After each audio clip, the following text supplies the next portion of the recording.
अच्छा जी, पहले कौन बोलेगा? Sir Shakeel Jameel sir. शकील साहब, चलिए बिस्मिल्लाह करें शकील साहब।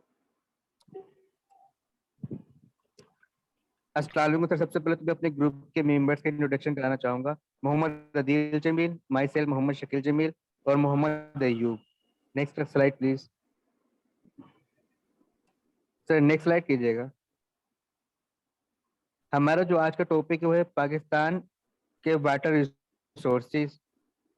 अगर हम दुनिया के पानी की डिस्ट्रीब्यूशन की बात करें तो उसके अंदर 97% जो है वो समंदर का पानी है, जो कि पीने के और यूज के काबिल नहीं है। उसके अलावा सिर्फ 3% पानी ऐसा है कि जो हम इस्तेमाल कर सकते हैं। और अगर हम सर एक क्लिक और कीजिएगा सर। जी सर क्लिक कीजिएगा, नेक्स्ट वो जी आ कर। नहीं रही। सर एक और क्लिक कीजिएगा जी। अगर हम इन 3% पानी की बात करें तो इसमें 79% जो है वो ग्लेशियर्स हैं, और इसके अंदर 20% जो है वो ग्राउंड वाटर है, और सिर्फ 1% जो है वो फ्रेश वाटर है। नेक्स्ट स्लाइड कीजिएगा सर। Next slide please. अगर हम वाटर रिसोर्सेज की बात करें पाकिस्तान के, तो वो 4 हैं। सर पीछे कीजिएगा।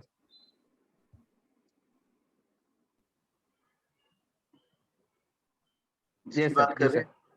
जी बारिश, जी सर, जी sir. Rain rainfall, underground water, river, dam and glaciers. Next slide please.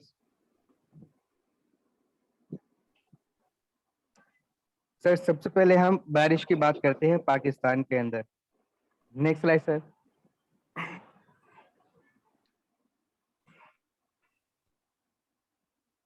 Ji sir. Sir Pakistan में बारिश के 2 मेजर जरा हैं, जिसमें सबसे पहले हम मानसून की बात करते हैं, मानसून। और दूसरा जो मेजर जो है हमारे पास जरा है वो मगरबी दबाव की वजह से बारिशें होती हैं। पाकिस्तान का शुमार दुनिया के उन ममालिक में होता है जहाँ पे बारिश बहुत कम होती है। जो एवरेज बारिश है सालाना वो तकरीबन 240 mm के करीब पाकिस्तान में रिकॉर्ड की जाती है, और ये बंजर इलाकों में पाकिस्तान के को कंसीडर किया जाता है। पाकिस्तान की एक बड़ी आबादी के जो इकोनॉमी है वो दरियाई सिस्टम पे उन उनका दारोमदार होता है, जैसे झेलम है, रावी है, चनाब और ब्यास।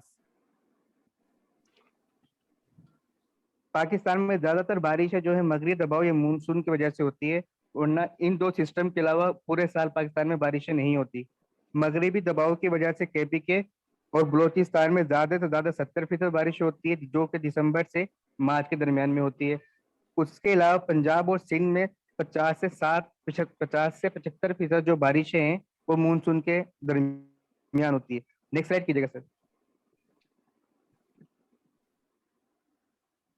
नेक्स्ट स्लाइड जी। अब मैंने यहाँ पे इसको जो क्लासिफिकेशन की है जोनल की, उसमें zone A, B, C, D और ई है, जिसमें जो एरिया आते हैं, इलाके आते हैं, वो नेक्स्ट स्लाइड में मैं आपको दिखाऊंगा। नेक्स्ट स्लाइड कीजिएगा सर।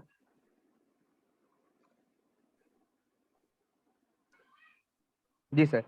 जोन ए के अंदर जो जो इलाके आते हैं, जो इसमें चित्राल है, गिरगिट है, मुजफ्फराबाद के इलाके हैं। जोन बी के अंदर जो है वो सियालकोट, डीआईजी खान, इस्लामाबाद, पिशावर और लाहौर।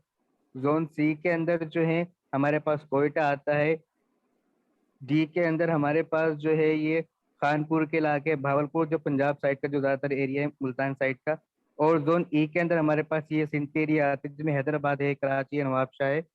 ये मैनी इलाके हैं। नेक्स्ट स्लाइड कीजिएगा सर।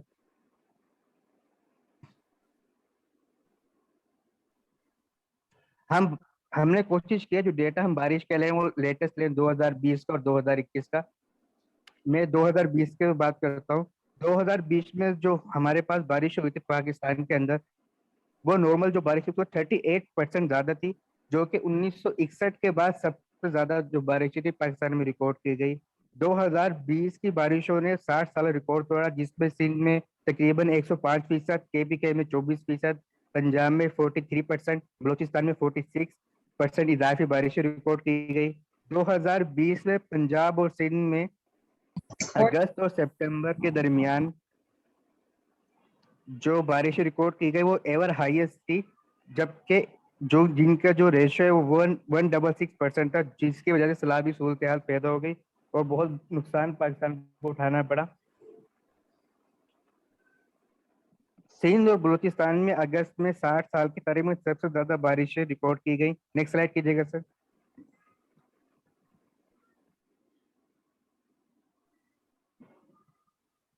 जिस तरह से मैंने आपको पहले बताया कि अगस्त और सितंबर के दरमियान सिंध और बलूचिस्तान में रिकॉर्ड ब्रेकिंग जो थी हमारे पास वो बारिश रिकॉर्ड की गई। जो सबसे ज्यादा जो फीसद था 363%, और 271% पंजाब और सिंध और बलूचिस्तान के अंदर जो हम मैक्सिमम जो रिकॉर्ड की गई, जो कि 60 साल तारीख का सबसे ज्यादा थी। नेक्स्ट कीजिएगा सर।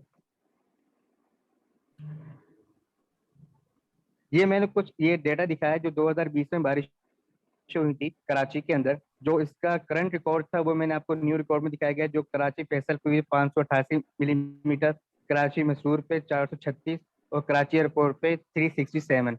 जबकि जो प्रीवियस थी जो सबसे ज्यादा रिकॉर्ड की गई थी वो 1984 में कराची फैसल बेस पे 298 mm थी, कराची मसूर पर 272 mm 2007 में, और कराची एयरपोर्ट पे 262 mm थी, जो कि 1979 में रिकॉर्ड की गई। और जो इन्होंने रिकॉर्ड ब्रेक किया वो 89 एयर 63 एंड 43 एयर का किया था। Next slide please sir.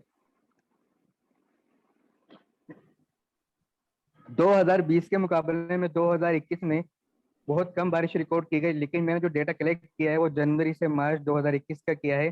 तो इसके अंदर जो हमारे पास बारिशें पाकिस्तान में 40% ज्यादा 40% कम हुई हैं, जो हमारे पास बिलो एवरेज है। Next slide please sir.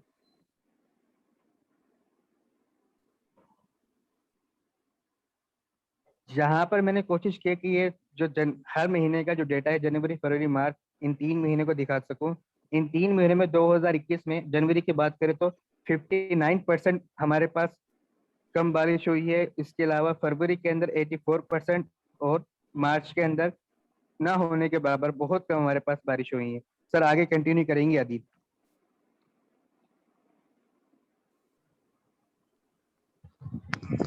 अस्सलाम वालेकुम सर। वालेकुम सलाम अदील जी प्लीज। अस्सलाम वालेकुम सर। वालेकुम सलाम जी बिस्मिल्लाह। सर इसके बाद ग्राउंड वाटर को मैं रिप्रेजेंट करूंगा। ये स्लाइड रखनी है, आगे चलना है?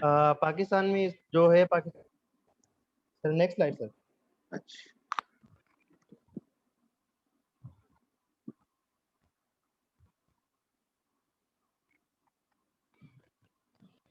जी sir. Sir Pakistan is the third largest user of groundwater, consuming about 9% of the global groundwater.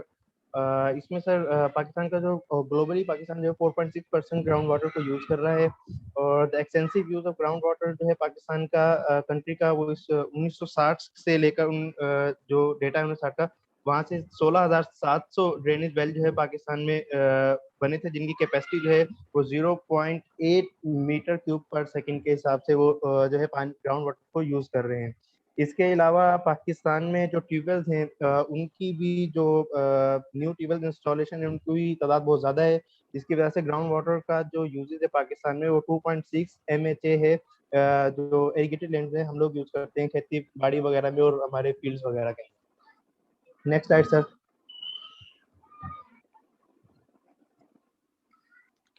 Sir अगर हम सिर्फ पंजाब की बात करें तो 90% पंजाब में जो ग्राउंड वाटर जो है वो यूज किया जाता है, जिसके जो पाकिस्तान का ऑलमोस्ट 60 बिलियन मीटर क्यूब बनता है।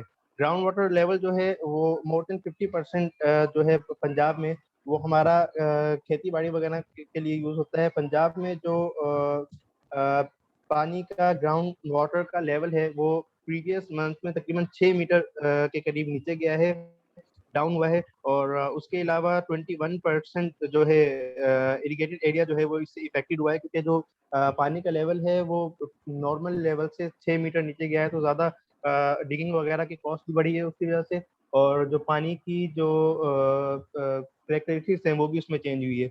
एक सर्वे के मुताबिक तकरीबन 2025 तक पाकिस्तान की जो कैपेसिटी है वो 75% पानी की जो है वो यूज हो जाएगी। Next slide sir.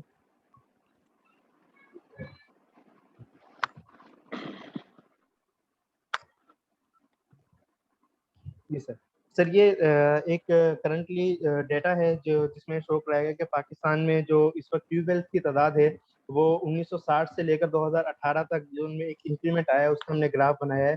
तो नॉर्मली जो ये प्रीवियस हम अगर 2005 से 2018 तक देखें तो 85% जो है ट्यूबवेल्स की तादाद में पंजाब में इजाफा हुआ है, सिंध में 3.8%, खैबर पख्तूनख्वा में 4.8% और बलूचिस्तान में जो एग्रीकल्चर इरिगेशन के लिए हम लोग इसको यूज़ करते हैं वो अब 30 बिलियन मीटर क्यूब वाटर जो है हम लोग इसको यूज़ कर रहे हैं, जो कि जिनमें से 15% जो है वो हमारा जो फसलों वगैरह में है रिक्वायर्ड होता है उसमें जाता है, और बाकी जो 85% है वो हमारा इरिगेशन वगैरह में होता है। Next slide sir.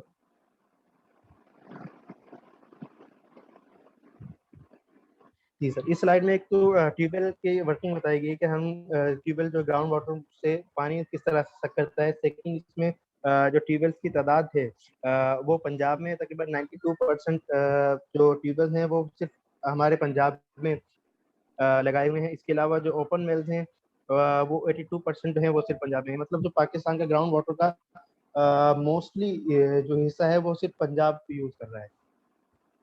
Next slide sir. Sir एक एक साइड और नेक्स्ट कीजिएगा। एक और आगे चलो लीजिए। Yes sir. इसके बाद हम लोग आते हैं पाकिस्तान के जो रिवर्स हैं, पाकिस्तान में जो दरिया हैं उन पर। पाकिस्तान का जो में तकरीबन 60% जो है वो 60 जो है छोटे बड़े दरिया और कैनाल्स वगैरह हैं जिस वक्त पाकिस्तान में वर्किंग में है, और 66% जो वाटर है उसका वो जो है वो यूज होता है। बाकी सारा जो है वो हमारा समंदर में जाकर और हम लोग उसको वो करते हैं। फेमस जो दरिया है पाकिस्तान में उनमें इंडस रिवर है, सतलुज रिवर है, काबुल रिवर है, सवात रिवर है और चनाब रिवर। नेक्स्ट स्लाइड से। ये पाकिस्तान के कुछ दरिया जो है मैंने इनकी डिटेल्स वगैरह और इनकी लेंथ और किन किन शहरों से वो गुजरते हैं वो डाली हैं। सबसे पहले है रिवर झेलम। झेलम रिवर जो है वो 725 किलोमीटर इसकी लेंथ है। ये पाकिस्तान के तकरीबन 50,550 मील लंबा ये दरिया है। वादी कश्मीर के जनूबी से ये निकलता है और श्रीनगर से होता हुआ पाकिस्तान में दाखिल हो जाता है। दरियाए नीलम मुजफ्फराबाद के करीब इस दरिया में एंटर हो जाता है। ये 1967 में जो मंगला डैम तामीर हुआ था वो इसी दरिया के ऊपर हुआ था, और इसमें तकरीबन जो है 59.5 मिलियन एकड़ फुट जो ज़मीन है वो इससे सैराब होती है। ये मीरपुर सिटी, मुजफ्फराबाद सिटी, जंग सिटी, सिंगापुर वगैरह के करीब से ये रिवर गुजरता है। सेकंड रिवर जो है रिवर चनाब है। रिवर चनाब जो हमारा है ये 960 किलोमीटर लंबा ये दरिया है, और ये कोट, मिथन और सियालकोट के करीब से गुजरता है। दरिया चनाब जो है ये जम्मू कश्मीर के कस्बों से होता हुआ पाकिस्तान में और हिंदुस्तान के माबेन दोनों में मुश्तरका ये दरिया है।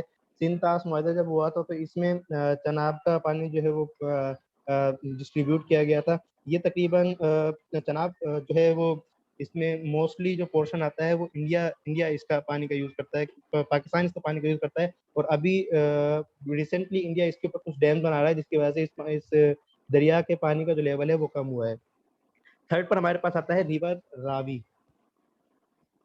रावी जो है पंजाब के दरियाओं का एक मशहूर दरिया है, और ये काफी पुराना दरिया जो लाहौर के इर्द गिर्द बहता है। रावी सिंध के 5 बुनियादी मशरकी मसाफात में से सबसे छोटा दरिया है, और इसकी जो लेंथ है रावी की वो 720 किलोमीटर है। ये लाहौर, पठानकोट और कमाइला के इर्द गिर्द बहता है। इसके बाद नेक्स्ट हमारा सतलुज रिवर आता है। ये 1450 किलोमीटर लंबा है, और अमरतास के इर्द गिर्द जो है ये सतलुज जो है बहता है। इसके बाद हमारा आता है काबुल रिवर। सतलुज के बाद हमारा आता है रिवर इंडस। रिवर इंडस जो है ये 3180 किलोमीटर लंबा है, और इसके अलावा ये जनूब मशरकी एशिया से का सबसे खास दरिया जो पाकिस्तान और हिंदुस्तान और चीन के माबेन मुश्तरका है। इसके जो मोस्टली जो ये इसके इर्द गिर्द जो दरिया लगते हैं वो सकरदू, तासू, बेशाम और थाकोट का जो एरिया है वो इसमें लगता है। काबुल रिवर तकरीबन 700 किलोमीटर लंबा है। ये पेशावर, चारसद्दा और नौशहरा में के दरमियान बहता है। हब रिवर जो है वो 55 किलोमीटर लंबा है। ये लसबेला जो बलूचिस्तान में है और मुबारक बोर्ड जो सिंध में है उसके दरमियान बहता है। हब डैम इसी रिवर के ऊपर बनाया हुआ है। गोलमाल रिवर जो है ये 400 किलोमीटर लंबा है गोलमाल रिवर, और ये जो है अफगानिस्तान और पाकिस्तान के माबेन ये बहता है, और इसमें डेरा इस्माइल खान गवर्नमेंट यूनिवर्सिटी के इर्द गिर्द से ये होता हुआ जो है मुख्तलिफ एरिया से गुजरता हुआ ये खैबर पख्तूनख्वा में चला जाता है, और इसमें पाकिस्तान और जनूबी वजीरिस्तान में भी इसका कुछ हिस्सा जो है वो बहता है। Next slide sir.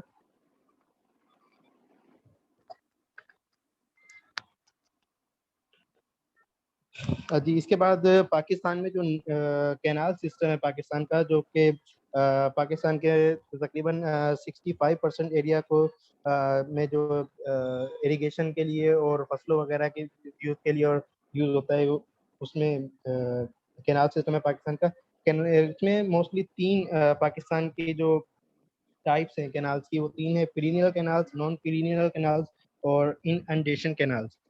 Next slide sir.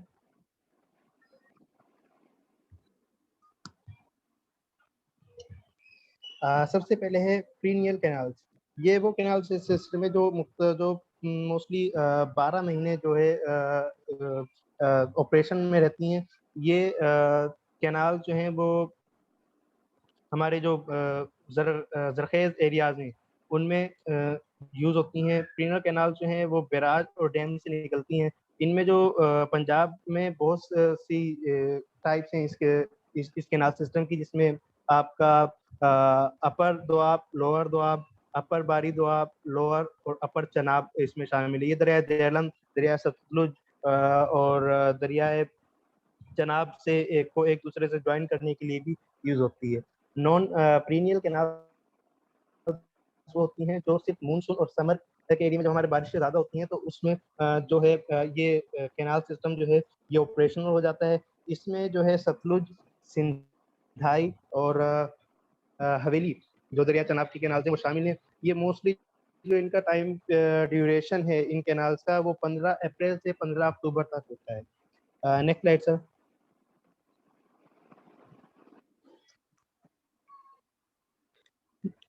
जी, थर्ड टाइप जो है कैनाल्स की, ये मोस्टली उस वक्त ऑपरेशन होती है जब हमारे पास बारिशें वगैरह बहुत ज़्यादा हो जाती हैं और जो हमारे दरिया हैं, डेम्स हैं, उनमें फ्लड की कंडीशन आ जाती है। जो एक्स्ट्रा पानी होता है वो फिर इन जो नहरी निज़ाम है उसमें वो छोड़ दिया जाता है। ये जो है इन्हें मोस्टली हम लोग फ्लड कैनाल्स भी इसी वजह से कहते हैं, क्योंकि ये मोस्टली जो है दरिया का पानी जब ज़्यादा हो जाता है तो उस वक्त इसको ऑपरेशन में लाते हैं। दरिया चनाब और दरियाए रावी जो है उसकी बहुत सारी बहरी निज़ाम इसी में आता है। Next slide sir.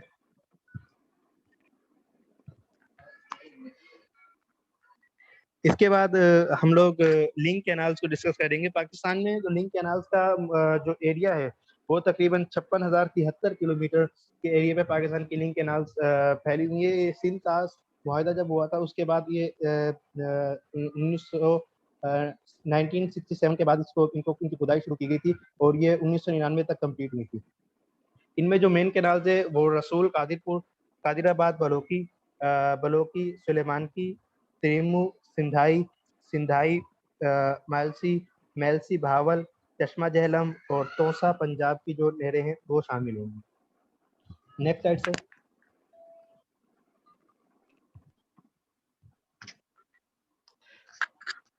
पाकिस्तान में जो कैनाल सिस्टम है, जैसे मैंने पहले ही बताया कि वो दरियाओं को लिंक करने के लिए भी इस्तेमाल होती है। कैनाल्स एक दरिया से दूसरे दरिया तक वो बैराज सिस्टम के थ्रू निकाली जाती हैं। जिस वक्त पार्टीशन हुई थी उस वक्त पाकिस्तान इंडिया में उस वक्त दो बैराज थे, एक मधुपुर में, एक हुसैनी वाले में। और पाकिस्तान में उस वक्त कालाबाग, सक्खर, तीमू, बलोकी और सुलेमान की बैराज और इस्लाम बैराज थे। उसके बाद इस वक्त पाकिस्तान इंडिया में तो कोई स्टोरेज के लिए डैम वगैरह एग्जिस्ट नहीं करता, लेकिन अब पाकिस्तान में 3 बड़े डैम हैं, 85 छोटे डैम हैं और 19 बैराज, 12 इंटरलिंक कैनाल्स और 45 कैनाल्स हैं। गवर्नमेंट कैनाल्स की बात करें तो हम 1,13,10,000 हेक्टेयर पर गवर्नमेंट कैनाल्स फैली हुई हैं, जिसका 74% जो पानी है वो या एरिया है वो पंजाब में है और 20% सिंध में है। प्राइवेट कैनाल्स की बात करें तो हम 4,30,000 हेक्टेयर पर वो कैनाल्स फैली हुई हैं और उनका 86% एरिया जो है वो खैबर पख्तूनख्वा का है और बाकी जो है वो बलूचिस्तान में बहता है। Next slide sir. ये कुछ लिंक कैनाल्स हैं जिनका मैंने कैपेसिटी, उनकी लेंथ और जो जिन जिन रिवर्स को वो ज्वाइन करती हैं उनका एक थोड़ा सा डेटा निकाल कर मैंने लिखा था। Next slide sir.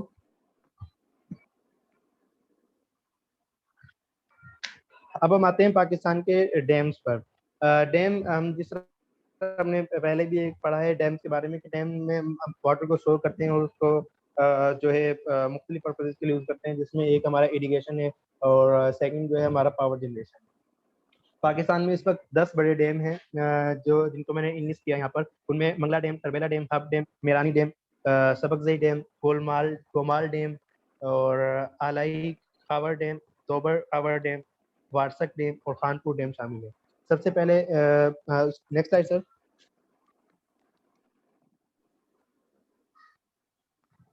जी, पर्पस ऑफ डैम्स, मैंने यहाँ पर कुछ डैम्स का जिस तरह पहले जिक्र किया कि उनके पर्पस क्या होते हैं। उसमें सबसे पहले इरिगेशन है, पावर जनरेशन है, वाटर सप्लाई है और फ्लड कंट्रोल है, नेविगेशन है और रिक्रिएशन है। इस क्योंकि मोस्टली इस तरह होता है जब मानसून में हमारी बारिशें ज़्यादा होती हैं तो हम लोग मोस्टली कोशिश करते हैं कि पानी को स्टोर करें हम डैम में और उसके बाद उसको मुख्तलिफ पर्पजेज के लिए यूज़ करें। इससे हमें तो जो पावर जनरेशन की हमारी कैपेसिटी है वो बढ़ जाती है। सेकंड, हम इरिगेशन के लिए उस पानी को यूज़ करते हैं। फ्लड जो हमारे जिस तरह सैलाबी सूरत पैदा होती है तो हम उससे ही बच सकते हैं। Next slide sir.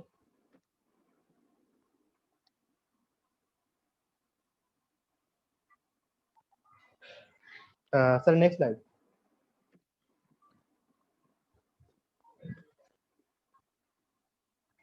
सबसे पहले नंबर पर मंगला डैम है। मंगला डैम जो है मल्टीपर्पजेज के लिए हमने झेलम रिवर पर इसको बनाया था। मीरपुर डिस्ट्रिक्ट और आज़ाद जम्मू कश्मीर और पाकिस्तान के एरिया में ये होता है। ये 7वां लार्जेस्ट डैम है दुनिया में। इसकी जो मैक्सिमम कैपेसिटी है वो 1.1 क्यूसिक है पानी की जो स्टोर कर सकता है।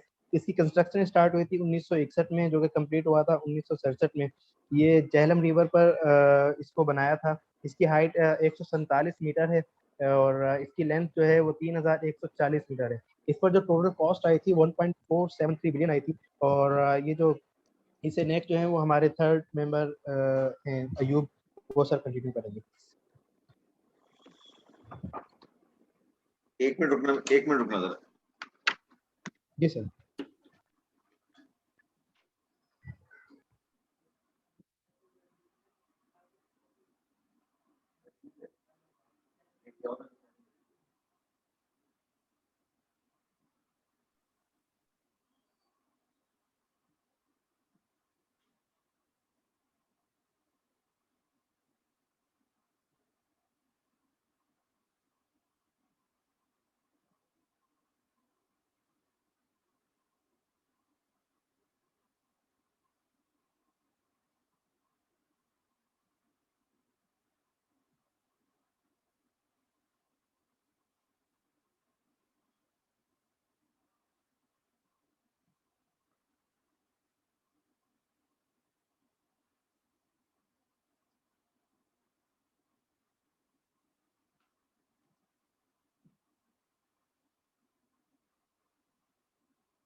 जी प्लीज कंटिन्यू, सॉरी। हाँ जी बोलो बेटा, अदील बात। ओके सर, अस्सलाम वालेकुम सर। आप तरबेला डैम के बारे में बता रहे जी थे। जी सर, मैं सर यहाँ से स्टार्ट करूँगा, मोहम्मद अयूब से। जी सर। सर तरबेला डैम से हम स्टार्ट करेंगे अभी। सर तरबेला डैम जो है दुनिया के बड़े डैमों में से एक है। अयूब खान के दौर में ये बना गया था। वो इसका दो मेन पर्पज है, एक तो स्टोरेज ऑफ वाटर, दूसरा इलेक्ट्रिकल जनरेशन। ग्रीन एनर्जी हम प्रोड्यूस करते हैं इनसे और पानी का ज़खायर रखते हैं अपने पास डैम के। तो sir next slide please sir.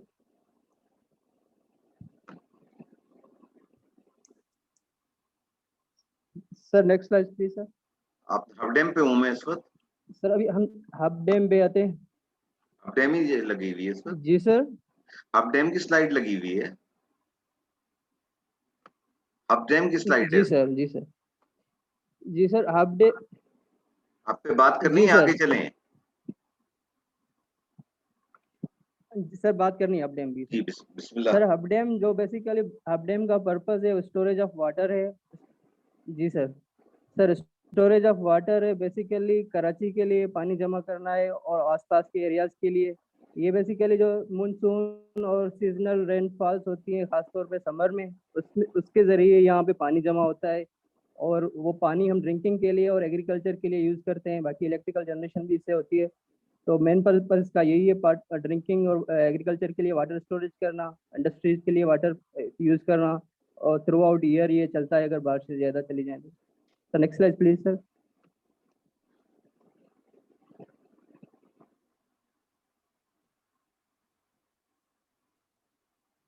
Sir next.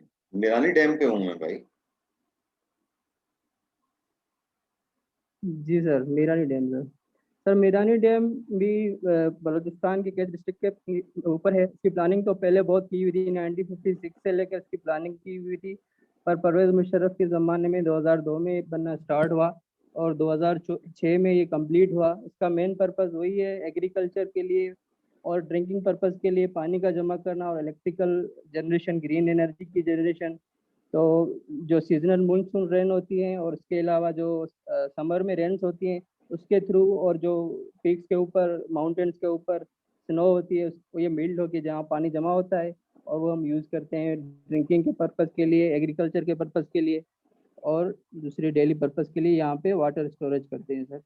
ये पानी खासतौर पे ग्वादर और आसपास के लिए यूज़ होता है, एग्रीकल्चर के लिए और पीने के लिए। Sir next please sir.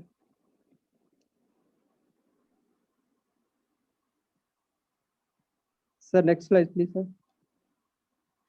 Sabakzai dam. सर ये सबस्की डैम जो है ये जोब रिवर के ऊपर है और इसकी तकरीबन सर पहली सबस्की डैम की थी सर स्लाइड।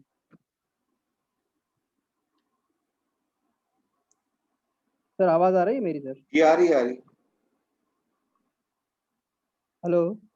जी आ रही है, आवाज आ रही, बोले आप। जी सर। सर सबस्की। जी सर। सर सबस्की डैम जो है सर सवात ट्रिब्यूटरी है जोब रिवर की, सवात रोड इसके ऊपर बना हुआ है। ये जोब बलूचिस्तान में सिचुएट करता है ये सर डैम और इसकी 395 मीटर लॉन्ग डैम है, इसकी अर्थफील्ड है और सर इसका परवेज मुशर्रफ के दौर में इफ्तिताह हुआ था 3 सितंबर 2007 को। एग्रीकल्चर और वाटर जनरेशन के लिए, वाटर स्टोरेज के लिए यूज होता है ये भी dam sir. Sir next please sir.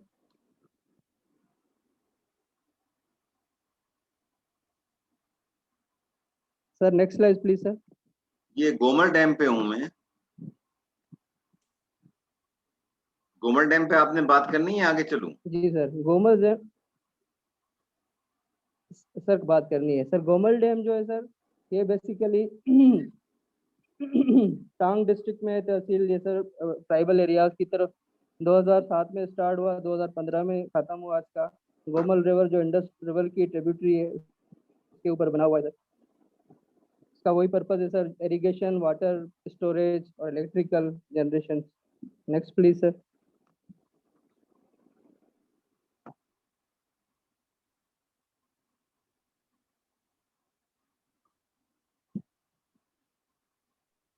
Next slide sir. Duber Khwar dam sir. Duber Khwar dam sir run of river के ऊपर बना हुआ है, शांगला डिस्ट्रिक्ट में बना हुआ है ये रन ऑफ रिवर के ऊपर। तो सर इसका भी वही पर्पज है मेन के इलेक्ट्रिकल जनरेशन। ये तकरीबन 173 मेगावाट 130 मेगावाट प्रोड्यूस करता है अपना electrical generation sir. Sir next slide please sir.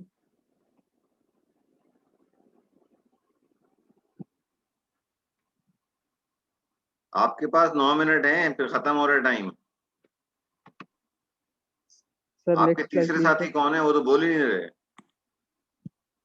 मेरे ख्याल से अब आप डैम सर से आगे आवाज आ चलें। रही है? जी सर, ये तीसरा साथी जी सर। अयूब है, वो कंटिन्यू कर रखा अच्छा है। अच्छा अच्छा ठीक है, चले कंटिन्यू करें। 9 मिनट है आपको खत्म करने के लिए। Sir glacier sir sir glaciers के हम सर ऊपर आते हैं, अभी ग्लेशियर्स के ऊपर बात कर रहे हैं। सर पाकिस्तान जो है बेसिकली ग्लेशियर्स के हवाले से थर्ड पोल कहा जाता है। साउथ पोल और नॉर्थ पोल के बाद पाकिस्तान में सबसे ज़्यादा जो है ग्लेशियर्स पाए जाते हैं। हमारे पास काराकोरम हिमालयाज और हिंदू कुश माउंटेन्स हैं जो जिनकी लैंड 8-8 हज़ार से ऊपर है, जिनकी हाइट, तो सर वो स्नो पीक्ड होते हैं। Sir next please sir slide. ये वाली सर इससे नेक्स्ट। जी सर।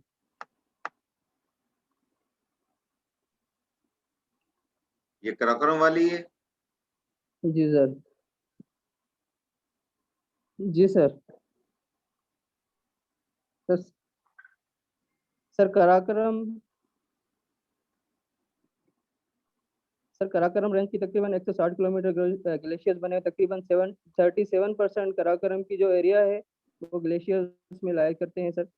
और ये सर तकरीबन यूरोपियन जो एलिप्स है उसकी 22% है। इसका मतलब है कि यूरोपियन एलिप्स से भी ज़्यादा कराकोरम में ग्लेशियर्स पाए जाते हैं। पहले जैसा कि मैं कहा कि साउथ पोल और नॉर्थ पोल के बाद पाकिस्तान के ग्लेशियर्स जो हैं दुनिया में बहुत ज़्यादा है, इसकी कैपेसिटी बहुत ज़्यादा है सर। ये सर डेटा जो पाकिस्तान वाटर स्ट्रेटजी से हमने लिया हुआ है। Sir next slide please sir.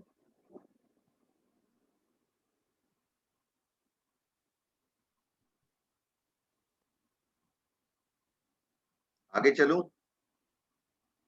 Sir Pakistan के जो 3 मेन, जैसा मैं ऑलरेडी, नहीं सर इसी स्लाइड पर रुके sir. Sir main 3 mountain range जो हमारे पास हैं, गिलगित बल्तिस्तान और केपीके में जो लाई करती हैं कश्मीर में, हिमालय, कराकोरम और हिंदू कुश, वो सर हमारे केटू और जिस तरह नागा पर्वत है वहाँ पे बहुत सारे ग्लेशियर्स पाए जाते हैं। तो इसी वजह से हमारे पास, क्योंकि हमारे पास बहुत बड़ी रेंजेस है माउंटेन की, दुनिया की टॉप रेंजेस हैं, तो उनकी वजह से हमारे पास ग्लेशियर्स बहुत ज़्यादा हैं sir. Next slide please sir.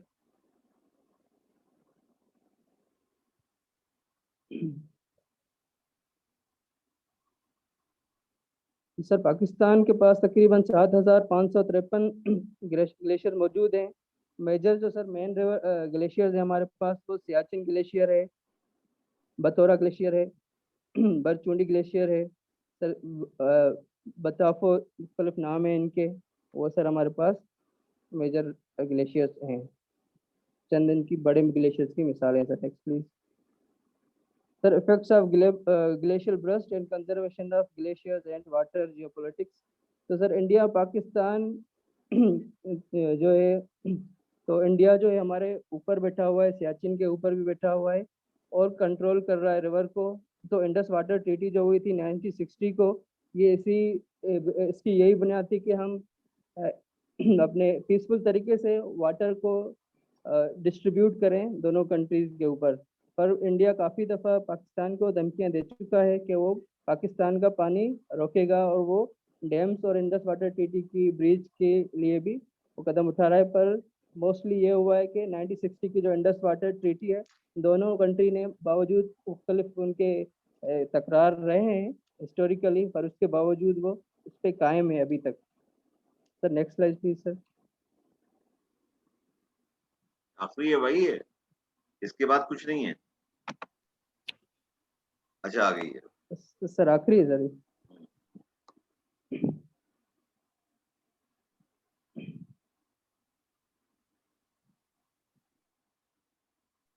Sir हमारे जो ग्लेशियर्स हैं उनको जो मेजर जो मेन खतरा है वो ग्लोबल वार्मिंग से ही है सर। ग्लोबल वार्मिंग को अकेला पाकिस्तान कंट्रोल नहीं कर सकता, सारी दुनिया का मसला है ये। एक कलेक्टिव एफर्ट्स के जरिए ही इसको हल किया जा सकता है। सर जो नॉर्दर्न एरियाज के लोग हैं वो सर इसको विटनेस चीज़ को कर रहे हैं कि उनके ग्लेशियर्स जो हैं वो उनके आंखों के सामने ब्रस्ट हो रहे हैं और काफ़ी दफ़ा ये वाक़यात हुए हैं।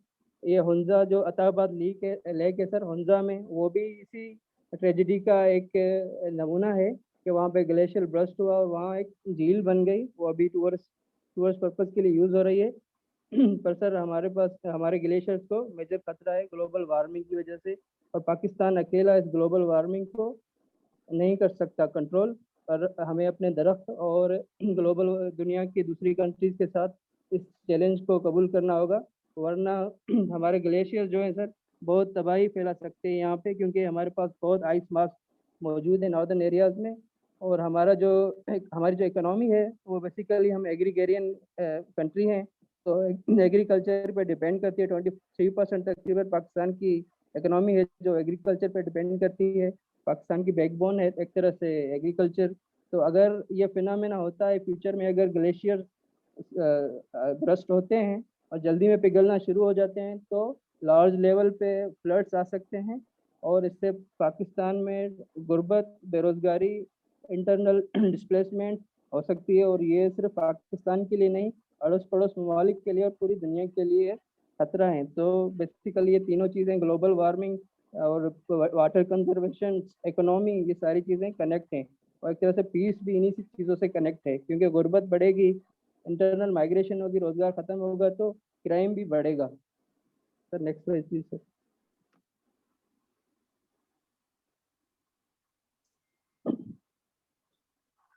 Sir next please sir. ये कंक्लूजन आ गई है।